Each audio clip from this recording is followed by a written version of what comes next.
everyone, welcome back to my channel. This is Heidi from My Reading Life, and I'm here today to film a Friday Reads video. I know, I haven't done a Friday Reads video in I don't know how long. And I apologize if you hear weird noises. That's my cat who's freaking out and playing with a toy because she has not been able to get out of the house in 2 days because it's been raining and she hasn't had her outdoor playtime, so she's having her playtime inside right now. Anyway, just a little brief update about what's been happening over the last week with my reading and with life. So thank you everyone for the very kind words of well wishes for my husband and myself as we went through our COVID quarantine period. Eddie is feeling much better now, thank you. He is back to work. He's through his quarantine period. He is feeling much better. He is regaining his taste slowly, which was the most difficult thing for him to deal with while he had COVID. I have never come down with COVID. So luckily for me, so far I have tested negative 2 times for COVID. So my vaccine's doing its job, and we feel very lucky that we got through the whole thing so far as well as we have. So that's the update, and thank you again for all your well wishes. So this week in reading, I have finished 2 books, and I would like to tell you about them. So the first one that I finished is The Feather Thief by Kirk Wallace Johnson, and the subtitle here is Beauty, Obsession, and the Natural History Heist of the Century. This book was so good. I buddy read this with Kim from Middle of the Book March, and we were supposed to read it over the week. So we started last Sunday, and we were supposed to have our final check-in this weekend. We finished the book on Tuesday, or maybe it was Wednesday. I can't remember. It was Tuesday or Wednesday. I think it was Tuesday. Because once we got started reading it, we just could not stop. It's written in a very compulsively readable style. There's 3 sections, I think, and you just have to keep reading to find out what happens. So the premise of this is Kirk Johnson is an avid fly fisherman. He fly fishes to help him escape stressful work life, and while he is out fly fishing with a friend, this friend tells him about case where a person has broken into a natural history museum in Great Britain and stolen a bunch of priceless birds and feathers for the purpose of using those feathers in fly tying. And this sends Kirk Wallace Johnson down a rabbit hole of trying to figure out, A, what is this all about fly tying and these feathers? And B, where is this guy? Because the crime has been solved at this point to a certain extent, but not to the extent that Johnson is satisfied with the answers that are available to him. So he is chasing down this information about this crime. So the person who committed the crime is Edwin Rist, who is a young American going to school in Great Britain to be a concert flutist. He is a very interesting character, person. He, grew up in a family where he was homeschooled and was allowed to pursue his various interests to almost an obsessive degree. And he becomes, as a young man, very obsessed with fly tying, and classical fly tying at that, salmon fly tying, which was the type of fly tying that developed in the 19th century and used at the time. You could get these exotic tropical bird feathers that were from rare and endangered species, because this was the height of the craze for feathers on clothing and hats and all that. And then that was the female side of the craze, and then the male side of the craze was tying flies. So yeah, this is a fascinating book that combines natural history with this sort of true crime element, and the people involved are very fascinating, and the crime itself is just sort of like, what? Kind of nuts. And I will say that while I loved the storytelling, the way this book was laid out and the story was told, and I think Johnson did a great job of sort of bringing the story together, I did feel that there was 2 quibbles that I had with the book overall that kept it from being a 5-star read for me. One was, I don't think that Johnson tied his own personal life and what was going on with him well into the story. You need to either leave that part out entirely or bring that together a little more smoothly. That felt a little bit clunky to me. And then this is not a quibble with the book at all, but the book left me feeling very disheartened about the state of the world, because I think this book is really kind of a metaphor for selfishness in humanity, and how most people are only concerned about how things impact them personally and not about how they impact the wider world. And I think there's a metaphor for lots of issues in the world today. So it did leave me a little bit kind of down in the dumps when I ended this book. Not because the book was bad. The book was excellent, right till the last page. But just the overall feeling that I got from the end of the story made me a little bit down in the dumps. So very successful buddy read with Kim, and really glad that I finally have read The Feather Thief. I also finished The Best American Science and Nature Writing, a collection of scientific writing that appeared in other periodicals and then is collected once a year in this series of books. This was really successful for me. I would say on average, all of the articles were 4-star. I think there were only 2 that I didn't read at all. I started them and just wasn't interested and didn't finish them. And then other than that, I think I had a couple of 3-star stories. And then the rest were all 4s and 5s. So another very successful read for me of this series. The 2 stories that I liked the best were Total Eclipse by Diane Cosmo McCool, which was from first published in Aeon. And just content warning, this article was about suicide and about this woman's daughter who committed suicide. You know that in the first sentence. And how that all came to be. And it's really a discussion of how we treat mental illness in children, and what is available to parents as tools to help them help their children. And I was just blown away. It's a pretty short article, less than 10 pages, I would say, but it is it is a gut punch of an article. Really, really, I won't say enjoyed because I can't say that, but it was such an emotional read for me. I really was just completely immersed in that one.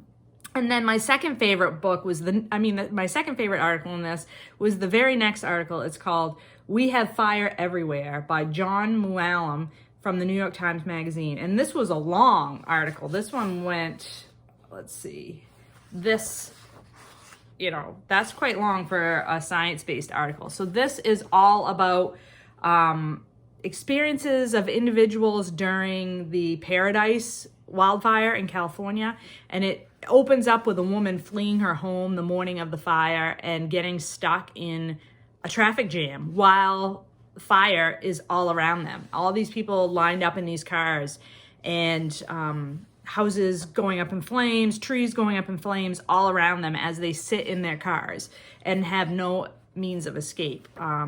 And so the author takes that premise and then, has flashbacks and other, digressions to tell the story of how the Paradise wildfire got started, what the state of wildfire firefighting is today, environmental issues related to climate change, just all the things about wildfire and how climate change has made the incidents of wildfire so much more deadly and so much more dangerous and so much more frequent.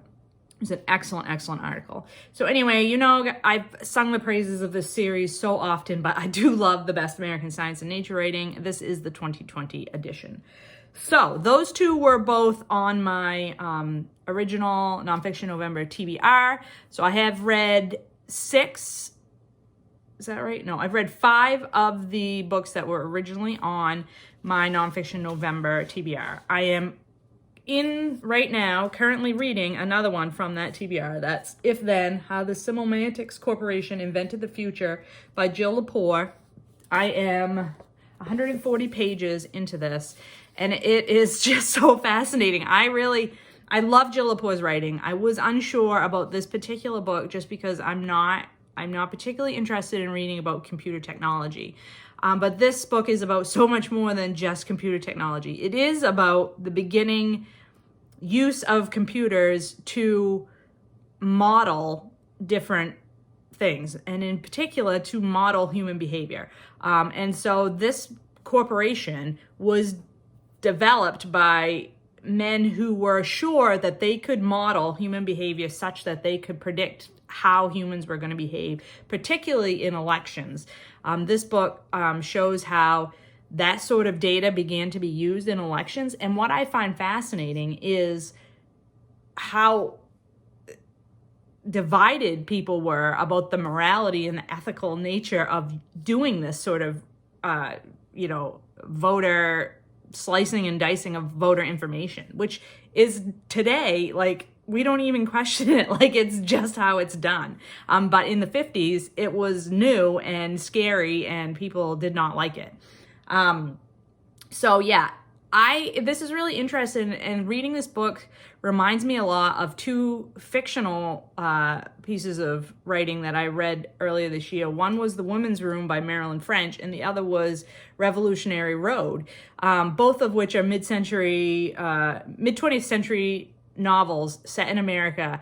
One tells a story from a female perspective, one tells a story from a male perspective of what it was like to be sort of white, upper middle class people in America chasing the American dream in that time period.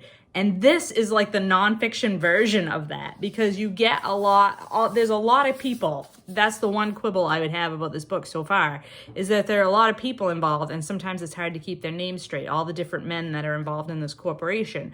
But you get their backstory, so you learn about their wives, you learn about their family stories, and in learning those things, you're learning again about all those same issues that come up in those novels about mid-20th century American life, what it was like for women, how men just basically white men dismissed basically every other group in the world besides what was happening to them, and really thought that they could manipulate everything. At this time period, Americans particularly really felt that they had the technology and the knowledge and the work ethic to sort of make anything happen that they wanted to make happen. So it was this time period of this, anything was possible kind of thing and doable, and there was nothing to stand in our way. So it's just tied in so well with stuff that I've read earlier on this year. Really very much into this book right now.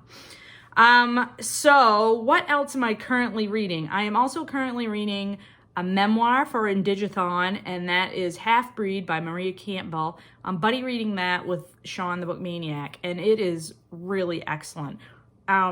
This book takes my love of the Laura Ingalls Wilder series and ramps it up to an adult perspective from a Indigenous point of view of that type of a narrative.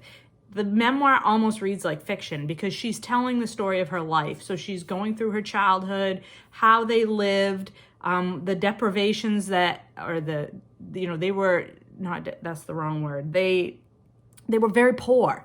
And so there was a lot of hardship and a lot of, being hungry and a lot of making use of materials for multiple things that maybe you wouldn't think that you would do. They had to deal with racism. They had to deal with violence, and Maria Campbell tells the whole story in that very matter-of-fact way where she doesn't blame anyone. She's not bitter about it. She's not putting any negative emotion or positive emotion on any of it other than, this is my story, this is how it happened.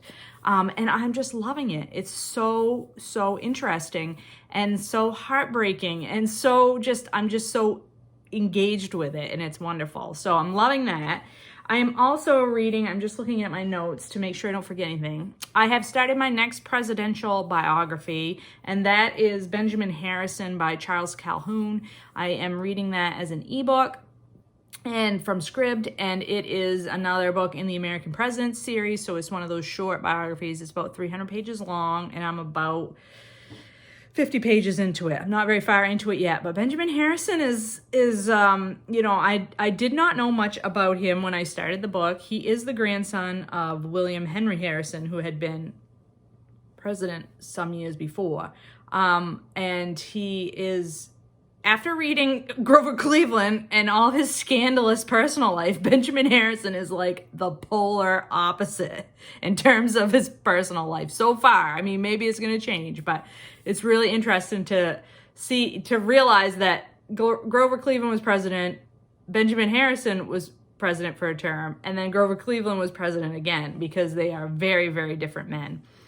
And I am also still listening to Cushion's Chosen by Jacqueline Carey. That's my audiobook, which is a fantasy second book in the Cushiel series, the original trilogy. And I am also reading the September issue of The Atlantic with Britta Bowler. We are going to be checking in on this weekend. And this is as I said, the September issue. And so it is focused on September 11, 20 years later. So that is kind of a difficult topic to be discussing, but that is what we will be talking about this weekend.